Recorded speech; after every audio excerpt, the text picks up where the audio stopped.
आज की इस वीडियो में आने वाले एग्जाम्स के लिए, यूपीएससी एग्जाम की अगर आप तैयारी कर रहे हैं तो 2027-28 इनफैक्ट आगे कभी भी आप एग्जाम दे रहे हो, ज्योग्राफी एज ए सब्जेक्ट को आपको किस तरह से देखना है, कैसे क्वेश्चंस आते हैं, सिलेबस क्या कहता है, चाहे फिर प्रीलिम्स के दृष्टिकोण से हो, मेंस हो, मैपिंग हो, करंट अफेयर्स हो, आंसर राइटिंग हो, हर वो चीज़ मैं आपको इस वीडियो में दिखाने वाला हूं कि अगर आप सेल्फ स्टडी भी करेंगे आपको किस दिशा में पढ़ना होगा, या मेरे द्वारा जो अनअकैडमी सब्सक्रिप्शंस में पेड क्लासेस में पढ़ा रहा हूं तो आपको समझ आ जाएगा कि क्या चीज़ें हमें एक्चुअल में पढ़नी होगी। तो काफ़ी अच्छा लगा। जैसे सर मुझे आपका, मैं कल बता ही रहा था, ज्योग्राफी पढ़ने में जिस तरह से आप पढ़ाते हैं, जो फन वे में एकदम ज्योग्राफी पढ़ने में जो मजा आता है। मैं थैंक यू बोलना चाहूंगी सर। और मतलब ज्योग्राफी में सुदर्शन गुर्जर सर जो पढ़ाते हैं वो प्रीलिम्स के लिए mapping centre killing I've been following Darshan sir's lectures and with the guidance of sir, mapping हो, ज्योग्राफी हो, एनवायरनमेंट, आपकी फिजिकल ज्योग्राफी, वर्ल्ड मैपिंग है, इंडियन मैपिंग क्या है? आपके जैसे पूरे ज्योग्राफी बचा है सारा। सुदर्शन सर की videos I can't tell you like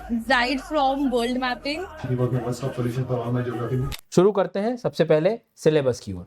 जब आप सिलेबस देखोगे ना, हो सकता है ये फॉन्ट आपको थोड़े से छोटे से दिखाई दे रहे हो, लेकिन प्रीलिम्स के जब सिलेबस को जब आप देखते हो तो उन्होंने बहुत ही सिंपल तरीके से जो है पेपर 1 में लिख रखा है, Indian and world geography, Bharat एवं विश्व का भूगोल, ठीक है, physical, social, economic geography of India and world. आसान शब्दों में भारत और विश्व के भूगोल के बारे में बात कर रहा है। फिजिकल, भौतिक भूगोल को, ये कीवर्ड्स हैं जो अपने को याद रखना है। Physical, social, economic. Economic geography में थोड़ा एग्रीकल्चर का पार्ट, थोड़ा मिनरल्स का पार्ट, पोर्ट्स, ये सारी चीजें। मेंस वाले जब हम सिलेबस में आते हैं तो उसमें हमें वर्ड जो लिखा हुआ है, उन्होंने क्या लिखा हुआ है, वर्ल्ड की फिजिकल ज्योग्राफी पढ़नी पड़ेगी तुम्हें, विश्व की भौतिक भूगोल, वहां से क्वेश्चन आएगा। और हर बार मेंस के जब क्वेश्चन आते हैं तो हम वहां से देखते हैं कि कुछ क्वेश्चन उन्होंने set of questions physical geography से पूछे हुए हैं। नेचुरल रिसोर्सेज, जो प्राकृतिक संसाधन है, चाहे फिर वो फॉरेस्ट क्यों ना हो, मैं तो कह रहा हूँ सॉइल भी आ जाता है, मैं तो कह रहा हूँ मिनरल्स भी आ जाते हैं, सारी चीजें वो सब हमें पढ़ना पड़ेगा। इंडस्ट्रीज को लेकर भी बात कर रहा है वो कि जो जितने भी उद्योग हैं उस पर रिस्पॉन्सिबल फैक्टर्स कौन कौन से होते हैं वो अपने को पता होना चाहिए, उसको लेकर इन्होंने बात करी। फिर कुछ जियोफिजिकल फिनोमिना जैसे भूकंप, सुनामी, वॉल्केनिक एक्टिविटी, चक्रवात, जो भी फिजिकल ज्योग्राफी का पार्ट है वो सब हम इसमें पढ़ रहे होते हैं। तो इसके बाद में फ्लोरा, फोना, थोड़ा फॉरेस्ट एरिया के बारे में भी उन्होंने बात करनी है। ऐसा कुछ इन्होंने सिलेबस दिया है। कुछ चीजें जीएस पेपर 3 में भी ओवरलैप हो जाती हैं। एनर्जी, पोर्ट्स, रोड्स, ये इनडायरेक्टली कुछ बच्चे जीएस 3 के नाम पे इकोनॉमी में पढ़ते हैं, बट इसका बेस हमें based on the previous year के क्वेश्चंस प्रीलिम्स एस्पेक्ट में देखें तो हमें इंडियन ज्योग्राफी के नाम पे भी चीजें कई बार कवर करनी पड़ जाती हैं। फिर नो डाउट पॉल्यूशन वगैरह ये एनवायरनमेंट का पार्ट है, डिजास्टर मैनेजमेंट एक्चुअल में पेपर 3 में आता ही आता है। तो ये ज्योग्राफी के सिलेबस को लेकर हमने बात करी, ठीक है। अब आगे बढ़ेंगे। अब आपको समझना हो एक्चुअल में कि सिलेबस के अकॉर्डिंग तो एक भौतिक भूगोल होता है, world mapping, Indian geography, human economic geography, ये ज्योग्राफी के 4 पार्ट हमें कवर करने हैं for the UPSC prelims plus mains. आए दिन आप बहुत सारे एक्सपर्ट से सुनोगे कि आपको यूपीएससी के लिए मेंस से तैयारी शुरू करनी चाहिए, मेंस की बातें करनी चाहिए। मेरा सिंपल कहना है, तैयारी आपको इंटीग्रेटेड करना पड़ेगा ज्योग्राफी के केस में, प्रीलिम्स प्लस मेंस साथ में चलाना पड़ेगा। अगर आपको हिमालय के पर्वत नहीं पता है, मैपिंग नहीं आती है, तो हिमालय से होने वाले लैंडस्लाइड के इश्यूज, ग्लेशियर पिघलने की दिक्कतें, नदियों में पानी का कम हो जाना, ये सारे कनेक्शंस कभी नहीं बन पाएंगे अगर हमारा स्टैटिक पोर्शन सही नहीं होगा। तो मेरा मानना है कि मेरी ओर से अगर आप सुनना चाहोगे तो प्रीलिम्स और मेंस दोनों की इंटीग्रेटेड बेटा तैयारी होनी चाहिए, ठीक है। कई बार फिजिकल और वर्ल्ड मैप को मिला देते हो तो वर्ल्ड ज्योग्राफी बोल देते हैं, तो अगर हम वर्ल्ड ज्योग्राफी वर्ड यूज कर रहे हैं इसका मतलब इन दोनों को कंसिडर करके चल रहे हैं। तो जब आप पढ़ाई करें तो इस तरह से आपके सिलेक्ट होने वाले मतलब टॉपिक्स को ऐसे सिलेक्ट करना होगा, ठीक है। आगे बढ़ने से पहले पूरी यूपीएससी की तैयारी अनअकैडमी पर आप कर सकते हैं। इस बार के ऑल इंडिया रैंक 1 अनुज अग्निहोत्री, वो भी पेड सब्सक्रिप्शन का पार्ट थे। अगर आपको किसी भी प्रकार से दिक्कत हो रही, बड़े शहर नहीं जाना है, जबरदस्ती यहाँ वहाँ खर्चा नहीं करना है, शांति से सबसे लोवेस्ट प्राइस में इंडिया के सबसे पुरानी टीम, बेस्ट एजुकेटर्स, अनुभवी शिक्षकों से आप पढ़ सकते हैं। डिस्काउंट कोड SGYT10 है बेटा। यहाँ पर नए बैच 30 मई से चालू हो रहे हैं और ध्यान रहे ये ऑफर 31 मई को एंड हो रहा है। इसके बाद भी अगर आप वीडियो देख रहे हैं, एक बार नीचे डिस्क्रिप्शन में जो लिंक है उसको आप चेक कर लेना, ठीक है। मैं आपको ये सब क्यों कह रहा हूँ, मेरा कॉम्प्रिहेंसिव कोर्स ज्योग्राफी का, फिजिकल ज्योग्राफी का 2 जून से वैसे भी चालू होने वाला है, तो इन सब्सक्रिप्शंस के साथ आप अपनी ज्योग्राफी को स्टार्टिंग से शुरू कर सकते हैं। आप पूरा वीडियो देखेंगे तो आप निर्णय ले भी पाएंगे कि कितने लेवल पे हम सेल्फ स्टडी कर सकते हैं और कहाँ हमें एजुकेटर्स की कई बार जरूरत पड़ जाती है, उसके हिसाब से आप निर्णय लें। आगे बढ़ेंगे हम। सबसे पहले बात करेंगे फिजिकल ज्योग्राफी के बारे में। जैसे कि मैंने अभी आपको बताया कि physical geography, world mapping, Indian geography, human economic geography, इनके बीच में फिजिकल ज्योग्राफी सबसे पहला पार्ट है। फिजिकल ज्योग्राफी का मतलब क्या? ज्योग्राफी वो हिस्सा जो भौतिक रूप से तुम देख पा रहे हो, है ना, that is the physical geography. मतलब ये कि अब भौतिक रूप से मतलब सामने, मेरे सामने क्या दिखाई दे रहा है? मेरे सामने लैंड मास दिखाई दे रहा है, ठीक है, जमीन दिख रही है, जमीन पे मुझे ज्वालामुखी दिख रहा है, जमीन के आगे थोड़ा जाऊंगा मुझे वाटर दिखाई देगा, ओशन दिखाई देगा, पर्वत दिखाई, जो भी अपनी आंखों से जिसे हम धरती पे देख पाते हैं। या तो आप कोई चीज जो पत्थर से बनी हो, रॉक से बनी होगी, लिथोस्फीयर वाला पार्ट आएगा। क्लाइमेटोलॉजी मतलब जो भी हमारे धरती के ऊपर गैस वाला हिस्सा है, वायुमंडल, वो वाला पार्ट। और फिर समुद्र का जो ओशियंस वगैरह है, ओशियनोग्राफी, वो हम देखते हैं। तो फिजिकल ज्योग्राफी के अंतर्गत हमें लिथोस्फीयर, क्लाइमेटोलॉजी, ओशियनोग्राफी पढ़ना पड़ता है। ध्यान रहे, मैं फिर बता देता हूं, इन्होंने फिजिकल वर्ड बार बार इन्होंने यूज किया है। देखो ये फिजिकल वर्ड यूज किया है, ये वर्ल्ड फिजिकल ज्योग्राफी वर्ड। इसलिए फिजिकल का मतलब यहां पर जो समझाना चाह रहा है बेटा, वो लिथोस्फीयर, क्लाइमेट, ओशियनोग्राफी के बारे में बोल रहा है। ठीक है, डन। अब बात आती है सर इसका सोर्स क्या हो सकता है? जो सबसे बेस्ट सोर्स माना जाता है वो क्लास 11th की एनसीईआरटी। अगर आपको ये एनसीईआरटी समझ नहीं आती है रीड करते समय, मैं आपसे कहूंगा आप एजुकेटर, मेरी बहुत सारी फ्री क्लास, मतलब आप देखोगे बहुत कंटेंट मैंने फ्री में दे रखा है बेटा, एक बार इस चैनल को एक्सप्लोर करो आप। ये फिजिकल ज्योग्राफी की क्लासेस का जो बेस है, इसको आप बहुत अच्छे से कवर कर सकते हैं। इसी चैनल्स पर आपको ऐसी मैराथन वीडियोस या एनसीईआरटी वीडियो 6 to 12th वाली, 11th वाली ये मिलेंगी, जिसका आप आनंद ले सकते हैं। पहले ये लिस्ट देखें, उसके बाद ये वाला क्लाइमेट वाला पोर्शन और ओशियनोग्राफी वाला पोर्शन कंप्लीट कर सकते हैं। तो इसका सोर्स हो गया एक बुक, और पढ़ना कहाँ से वो भी मैंने आपको बता दिया। लेकिन कहने के लिए क्लास 11th की एनसीईआरटी है, बट जब हम इसको स्टडी करने जाते हैं ना, थोड़ी सी प्रॉब्लम आ जाती है, क्योंकि ये पूरा पार्ट फिजिकल ज्योग्राफी का कॉन्सेप्चुअल है। मतलब कैसे कि अगर एनसीईआरटी में ये लाइन लिखी है, कार्बन डाइऑक्साइड जो है एक बहुत महत्वपूर्ण गैस है, ट्रांसपेरेंट है इनकमिंग सोलर रेडिएशन के लिए, बट ओपेक है आउटगोइंग टेरेस्ट्रियल रेडिएशन के लिए, कि मतलब CO2 जैसी गैस सूर्य की किरणों को आने दे रही है, लेकिन धरती से निकलने वाले रेडिएशंस को, गर्म रेडिएशन को रोक रही है। ये इमेजिनेशन अगर आप कर पा रहे हो तो तुम सही दिशा में हो। नहीं तो आपको इस सब्जेक्ट के लिए पर्टिकुलरली, भले यूट्यूब से पढ़ें आप, अनअकैडमी सब्सक्रिप्शन लेके पढ़ें, मुझे कोई दिक्कत नहीं है, बट आप खुद समय खराब मत करना रीडिंग कर करके। पहले टॉपिक किसी से समझ लेना, ये टॉपिक कहना क्या चाहता है ये दिमाग में बिठा लेना, तब आपके लिए बहुत आसान हो जाएगी एनसीईआरटी। बहुत सारे क्वेश्चंस भी आपके यहां से बन जाएंगे। But the correct way is, first आप सबसे पहले टीचर से सुनो, टीचर से पढ़ो, ठीक है, उसके बाद आप ये करो। मैं ये नहीं कह रहा हूं, मैं फिर कह रहा हूं यूट्यूब पे भी सेशंस मेरे मिल जाएंगे, आराम से देखो। और ये एनसीईआरटी इतनी काम की है, इस साल को अगर छोड़ दूं मैं, इस साल तो 11th क्लास की एनसीईआरटी आई थी, लेकिन वो इंडियन ज्योग्राफी की आई थी, वो भी हम आगे देखेंगे। ये फिजिकल को देके हम बात कर रहे हैं। कुछ क्वेश्चंस की ना लाइन टू लाइन भी मैच हुई है पिछले कुछ ईयर्स में। अगर आप देखोगे तो नॉर्मली अगर हम डस्ट पार्टिकल्स वगैरह को भी देखें तो इस तरह के कई बार नॉर्मली अगर हम देखें तो क्वेश्चंस जो हैं ये as it is line by line जो है हमें यहाँ पर मैच होते हुए दिखाई देते हैं। ये एंशिएंट रॉक को लेके बात करें तो ब्राजील कॉन्टिनेंटल ड्रिफ्ट थ्योरी को लेके ये एनसीईआरटी में as it is line to line match हो जाती हैं। सो फिजिकल ज्योग्राफी का सबसे बेस्ट सोर्स जो है वो ये है। अगर इसको आपने अच्छे से पढ़ लिया, मैक्सिमम चीजें समझ में आ जाएंगी। दो क्वेश्चन आते हैं अलग अलग प्रकार के, या तो लाइन टू लाइन मैच हो जाते हैं और कई बार हमें कनेक्टिविटी बनानी पड़ती है। सेल्फ स्टडी के नाम पे रीडिंग कर करके कनेक्टिविटी कई बार मिसिंग होती है, इसलिए मैं आपको सजेस्ट कर रहा था आप एजुकेटर्स का सपोर्ट लें, ठीक है। वो क्या है, चीजें आपके लिए आसान कर देंगे। अगली बारी आती है वर्ल्ड मैपिंग की।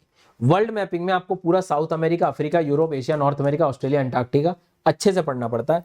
For that one stop solution, इसी चैनल पे आपको पूरी वर्ल्ड मैपिंग की फ्री सीरीज मिलेगी, आराम से देखो। इनका कोई भरोसा नहीं है। मैं कुछ लास्ट ईयर के तुम्हें क्वेश्चन बताता हूँ। मेलोरका मजोरका करके जो जगह है, ये तक मतलब इतने छोटे एस्पेक्ट तक ये लोग मेडिटेरेनियन के छोटे छोटे आइलैंड तक पूछ लेते हैं।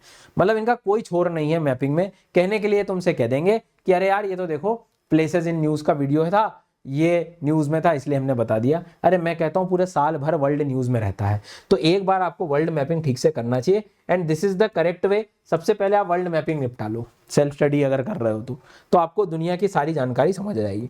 तो ये भी इसकी प्लेलिस्ट आपको इस यूट्यूब पे मिल जाएगी। क्वेश्चन कई बार डायरेक्ट आए हैं, ठीक है, ये देखो आप आराम से कि एंडीज कहाँ से गुजरता है, कहाँ से नहीं गुजरता। ये पहले भी आप डायरेक्ट मैप बेस्ड क्वेश्चन कई बार मिलेंगे, इस बार भी स्ट्रेट ऑफ हॉर्मुज से क्वेश्चन आ रखा है, ठीक है। Now coming to the third part, Indian geography.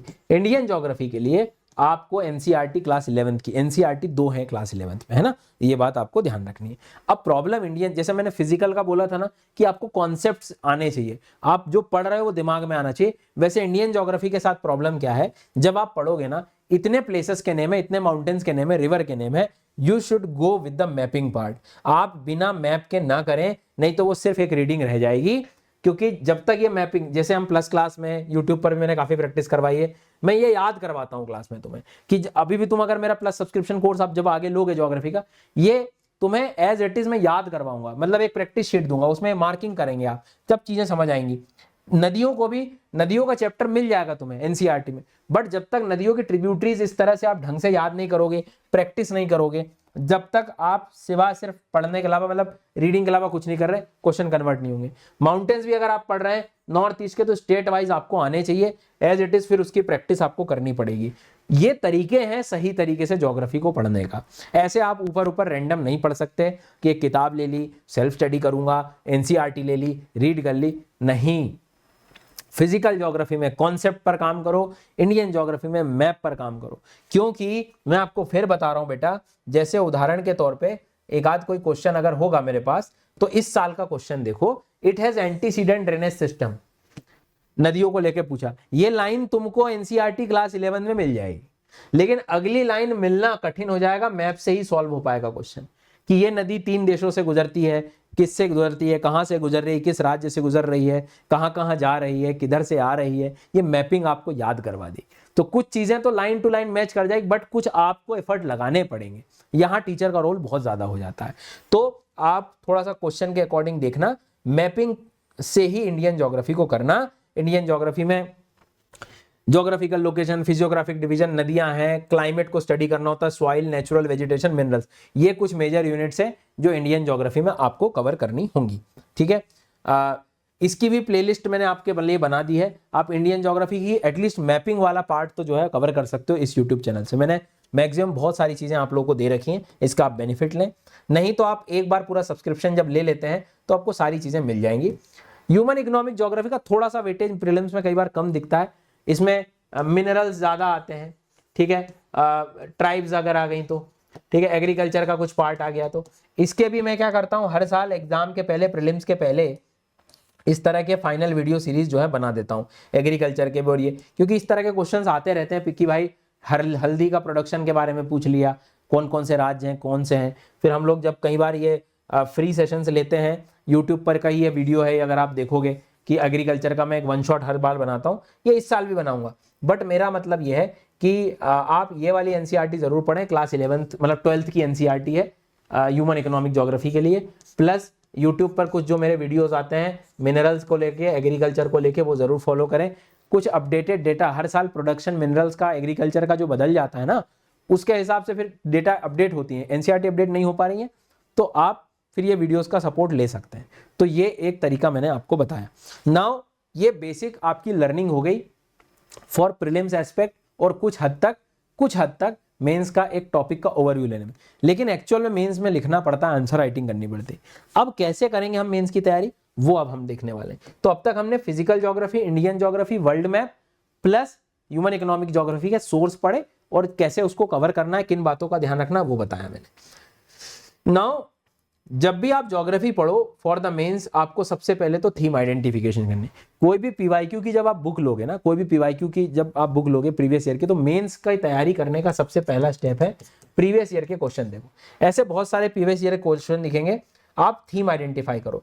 कैसे करें थीम आइडेंटिफाई, जैसे आपने देखा हिमालय से बार बार क्वेश्चन आ रहा है, आपने देखा कि हिमालयन ग्लेशियर का इंपैक्ट क्या हो रहा है पिघलने से, क्लाइमेट चेंज से हिमालय के ग्लेशियर्स पर क्या दिक्कत आ रही है, हिमालय के ग्लेशियर का पिघलना और क्लाइमेट चेंज का कनेक्शन पूछा उसने। क्या कारण है लैंडस्लाइड का हिमालय के क्षेत्र में? हिमालय में लैंडस्लाइड फिर से रिपीट हो गया, हिमालय में लैंडस्लाइड फिर से रिपीट हो गया। तो जब क्वेश्चंस को आप बार बार पढ़ोगे ना तो तुम्हें समझ में आ जाएगा कि यार एक एक थीम से मल्टीपल क्वेश्चंस आ रखे हैं। तो हिमालय से क्लाइमेट चेंज को लेके आया सवाल, हिमालय से लैंडस्लाइड को लेके आया। अब क्या करें सर?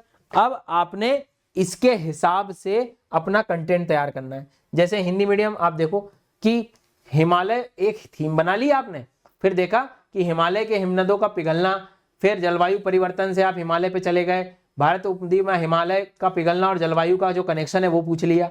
फिर भूस्खलन क्यों हो रहा है, भूस्खलन का कारण बता दो, भूस्खलन फिर से आ गया। तो आपने हिमालय वर्ड पकड़ लिया और उसके क्वेश्चंस पहले देख लिए। अब हर एक थीम के अकॉर्डिंग कि हिमालय और क्लाइमेट चेंज, ये एक थीम पकड़ में आ गई कि यार गर्मी ज्यादा हो रही है, ग्लेशियर पिघलेंगे तो पानी की कमी होनी है आगे जाके, क्योंकि हिमालय से हमें ग्लेशियर्स मिल रहे हैं, ग्लेशियर से नदियां चल रही हैं, और भारत का पूरा नॉर्थ वाला हिस्सा जो है तो मतलब ग्लेशियर का कनेक्शन क्लाइमेट चेंज और ये हिमालय से कनेक्टेड हो गया। तो आपने ऐसी थीम आइडेंटिफाई कर ली। अब वहां आंसर लिखना पड़ेगा ना हमें भाई, ऐसे कैसे काम बनेगा? तो इसके लिए फिर हमने क्या करा, हर एक थीम के कुछ कंटेंट, अच्छा ऐसे, और अगर मान लो कि हिमालय के अलावा जैसे ड्रेनेज, रेन मतलब नदियां पड़ी, एनसीईआरटी आपको ड्रेनेज सिखा देगी, नदियां सिखा देगी, लेकिन मेंस के लिए आपको पता होना चाहिए कि जैसे नदी जोड़ों से संबंधित क्वेश्चन आ गया, ठीक है, उसने बोला कि भारत में जो बाढ़ आती है उसको सिंचाई के लिए हम कैसे उपयोग कर सकते हैं, क्योंकि बाढ़ में तो बहुत ज्यादा पानी रहता है, ठीक है। अंतर्देशीय जल परिवहन, तो जल वाला कंपोनेंट उठा लिया आपने। अब वाटर का कंपोनेंट उठा लिया। अब अगला कंपोनेंट कौन सा उठा लिया? वाटर का, कि इंटरलिंकिंग ऑफ रिवर, रिवर का जो फ्लड आ रहा है, ड्रिंकिंग वाटर, पॉल्यूशन, इनसे रिलेटेड सब क्वेश्चंस आ गए। वाटर स्ट्रेस क्या होता है, ग्राउंड वाटर पानी जो है वो जैसे भूमिगत जल कम होते जा रहा है। तो थीम आइडेंटिफाई करो। तो ऐसी एक थीम वाटर की है, एक ऐसी थीम सॉइल की है, एक ऐसी थीम हिमालय की है, एक ऐसी थीम एग्रीकल्चर की मिलेगी, ऐसी थीम एक मिनरल की मिलेगी आपको बस, और एक मॉनसून क्लाइमेट की मिलेगी। 6 थीम है। इंडियन ज्योग्राफी उसी के आसपास घूमेगा तुम्हारा, मेंस का भी। उससे रिलेटेड सारे क्वेश्चन आमने सामने ले आओ अपने, ठीक है। अब ये तो यार देखो मैं सब प्लस क्लास में मतलब करवाती हूँ, पेड सेशंस में सारे रहेंगे आप लोगों के लिए, बट अगर कोई बच्चा नहीं सक्षम है, नहीं मेरे को सर सेल्फ स्टडी करनी, आपका ये तरीका होना चाहिए बेटा, मतलब मैं आपको ये समझाना चाह रहा हूँ, ठीक है। अब ऐसे ही आप, अब climate change, Himalaya, cause effect relationship समझ में आ गया, तो ये एक रेडी रेफरेंस कंटेंट आपके पास होना चाहिए। अगर आप देखेंगे तो हर एक पॉइंट का मैंने कि भाई माउंटेन एम्प्लीफिकेशन इफेक्ट क्या होता है, कि बहुत सारे क्षेत्रों में बर्फ है, हिमालय के क्षेत्रों में बर्फ है, लेकिन बढ़ते गर्मी के कारण बर्फ पिघल रहा है, या पोल्यूशन के कारण बर्फ का रंग थोड़ा सा डार्क कलर हो रहा है, तो जो सनलाइट पहले निकल जाता था, क्योंकि बर्फ का कलर क्या है, व्हाइट कलर है, व्हाइट कलर से सनलाइट वापस चला जाता है, रुकता नहीं है। लेकिन अगर बर्फ का कलर व्हाइट से ब्लैक होने लगा पोल्यूशन के कारण, सनलाइट रुकने लगेगा, ग्लेशियर जल्दी मेल्ट हो जाएंगे, तो एम्प्लीफिकेशन होने लगेगा, बहुत जल्दी तीव्रता से मेल्ट होंगे क्लाइमेट चेंज के कारण। तो ये कॉज इफेक्ट का ध्यान दोगे तो मैंने बस छोटी छोटी 2-2 लाइंस के कीवर्ड्स लिखे, क्योंकि मेरे पास एक्चुअल में टाइम नहीं होता, 6-7 मिनट में 8 मिनट में मुझे एक आंसर लिखना पड़ेगा वहां। तो थोड़ा थोड़ा हर एक का मेरे को कंटेंट तैयार रखना है अपना, ठीक है। एज इट इज अगर आप हिंदी में है तो हिंदी। फिर हिमालय क्यों इतना ज्यादा क्रिटिकल है हमारे लिए वाटर सिक्योरिटी को लेके, तो हिमालय और वाटर कंपोनेंट का मैंने जो है major perennial river system, India's water security, climate regulator है हमारे लिए ये, मतलब पानी और हिमालय कैसे काम कर भाई। वहां पे हाइड्रो, जैसे मैं आपसे पूछूं कि हिमालय क्यों यूज है, तो आप कहोगे सर जल विद्युत परियोजनाएं बन सकती है वहां पे, हाइट से जब पानी आता है तो वाटर में एनर्जी होती है, टरबाइन चलेगा, बिजली बनेगी। क्लाइमेट रेगुलेटर है हमारे लिए वाटर सिक्योरिटी का फाउंडेशन है, वहीं से तो पानी आ रहा है पूरा बर्फ पिघल के, ठीक है। आधे से ज्यादा पेरिनियल रिवर सिस्टम का सोर्स है सर ये, ग्लेशियल रिट्रीट और रिवर इंस्टेबिलिटी इसी से कनेक्टेड है कहीं ना कहीं। तो कहने का मतलब ये अपने आप में इसका इंपॉर्टेंस आपने याद रख पता है, क्योंकि ये हिमालय का इंपॉर्टेंस हमें पता होना चाहिए, कई बार क्वेश्चन आ सकता है। तो ये सारे कीवर्ड्स हमारे पास रेडी होने चाहिए, एज इट इज इंग्लिश में तो एज इट इज हिंदी में, अगर आप जो भी आप मीडियम के, ये सब मैं दोनों मीडियम में बच्चों को दे रहा होता हूँ पेड क्लास में। फिर हिमालय को पर हमें काम भी तो करना पड़ेगा, देयर आर सम मिटिगेशन, सरकार ने क्या लिया है, सरकार ने कौन कौन से इनिशिएटिव लिए, तो वो 1-1, 2-2 लाइन में हमें पता होना चाहिए, ताकि हम आंसर राइटिंग में एक्सप्लेन कर सकें उसको। हम लिख सकें कि भाई नेशनल मिशन चल रहा है सस्टेनेबल इकोसिस्टम का, हाइड्रोलॉजी प्रोजेक्ट चला रखा है हमने, इंडियाज क्लाइमेट एडेप्टेशन प्रोग्राम चला रखा है, इसरो का ग्लेशियर मॉनिटरिंग प्रोग्राम चला रखा है, हिम कनेक्ट, ये न्यूज़पेपर है। न्यूज़पेपर से आप देखो थीम समझ आ गई ना, तो न्यूज़पेपर में क्या काम की चीज है वो भी तुम्हें समझ में आ जाएगी, यार ये हिमालय से रिलेटेड ये योजना ही है, चलो ये तो मेरे लिए काम की है। तो इस बात को आपको थोड़ा सा जो है ध्यान रखना है। फिर क्या होगा, ये इतना बड़ा कंटेंट मेंस के 2 दिन पहले कैसे आप इमेजिन करो, कैसे कर पाओगे। तो इसका मैं आजकल अब जो है हैंड रिटन छोटा सा शॉर्ट नोट्स भी देने लगा हूं, ताकि क्विकली आप मेंस के पहले पढ़ जाओ इनको, क्विकली आप मेंस के पहले पढ़े। ये सब चीजों में बेटा टाइम लगता है, ये सब चीजों में नो डाउट हेल्प लगती है। अगर आप ये सब सेल्फ स्टडी कर रहे हो तो बेस्ट तरीका मैंने तुमको बता दिया कैसे मेंस की तैयारी करनी है। ये कंटेंट रहेगा तो तुम अपनी आंसर राइटिंग कर पाओगे, तो उन क्वेश्चंस को सॉल्व कर पाओगे। कंटेंट ही नहीं है अगर ये आपके पास, तो फिर प्रॉब्लम है। तो सारे सोर्सेज मैंने बताए, क्वेश्चंस कैसे इन एनसीईआरटी से आ रहे हैं वो भी देखना है। कुछ क्वेश्चंस मैपिंग के थ्रू भी सॉल्व होंगे और कुछ इस तरह से आपके आंसर राइटिंग के थ्रू भी आपको काम करना है। और आंसर राइटिंग में कैसे काम करना है, you have to identify the theme first, ठीक है। ये चीज को आपको जो है अच्छे से करना पड़ेगा। अब ये सारी बातें मैं आपको जो है नो डाउट यूट्यूब चैनल पे तो हमेशा पढ़ाता रहता हूं ताकि आपका बेस तैयार होता रहे।